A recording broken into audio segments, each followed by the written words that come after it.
Well, David, we record this on a Wednesday morning for weekend broadcast, and I heard you walking down the hallways singing.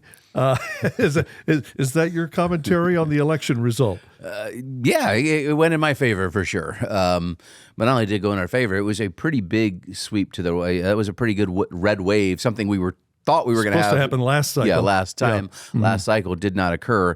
And it was just a rebuke of policies getting a little out of hand, I think you would say. There's a county down in Texas, southern Texas, very close to the border, that has not gone Republican since 1896. Is that right? It went Republican over 68% of the vote, so a big, big change. So what you're seeing is the economy and the inflation and the border. Those are the three things based on the exit polls that I was watching were affecting the vote. Speaking of those exit polls, I saw one during the day, and yet I don't know how much stock you can put in these, but some commentators that I consider somewhat neutral, were saying the exit polls are showing something like 75% of people walking away saying they're not happy with the direction the country is going. That usually does not bode well for an incumbent. Absolutely, and so this was and when you win and get both sides of Congress, as it appears to be the case as of this recording, you can take that as a mandate. Hey, we want significant change. So now the question becomes one of the reasons I told people I was excited to vote for Trump is knowing he was locked into only one more term, right? Because now there's no worried about reelection, so he needs to go ahead and set his agenda and decide what he wants to try and make happen. But they already brought the talking heads out on the financial shows in the morning.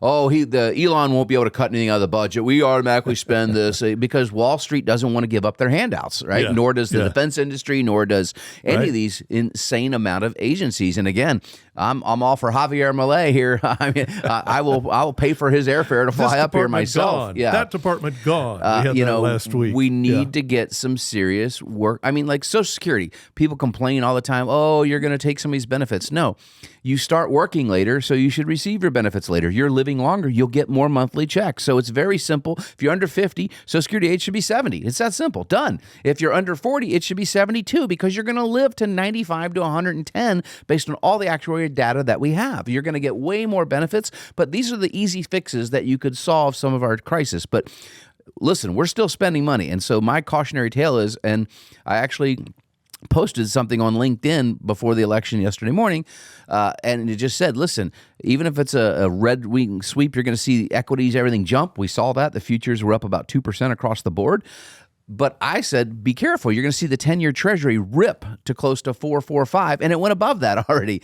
And that is telling you that the bond market is paying attention, and inflation is coming back.